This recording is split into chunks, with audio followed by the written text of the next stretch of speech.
Une épaisse fumée qui s'élève vers le ciel dans la ville de Jénine et des ambulances qui s'activent. Très tôt ce mercredi matin, l'armée israélienne a mené des raids simultanés dans plusieurs villes de Cisjordanie. Bilan, au moins 9 Palestiniens ont été tués.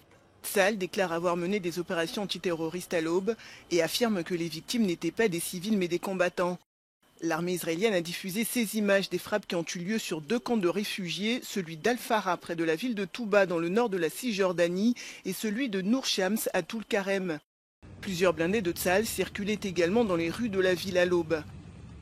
Dans un message posté sur X, le ministre des Affaires étrangères israélien précise que l'opération vise à démanteler un réseau terroriste soutenu par Téhéran. Il affirme que des armes sophistiquées en provenance d'Iran sont introduites illégalement en Cisjordanie via la Jordanie voisine. Depuis le début de la guerre dans la bande de Gaza, ces raids en Cisjordanie sont réguliers. Ils ont fait plus de 650 morts. Face à l'ampleur de cette dernière opération militaire, le président de l'autorité palestinienne Mahmoud Abbas est rentré en urgence de Riyad en Arabie Saoudite où il effectue une visite diplomatique. Ces tensions inquiètent également Bruxelles. En déplacement à Doha au Qatar, Charles Michel a appelé au respect du droit international dans la bande de Gaza, mais également en Cisjordanie.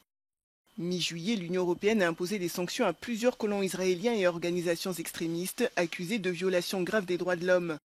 La construction de milliers de colonies israéliennes en Cisjordanie occupée a également été condamnée par de nombreux pays.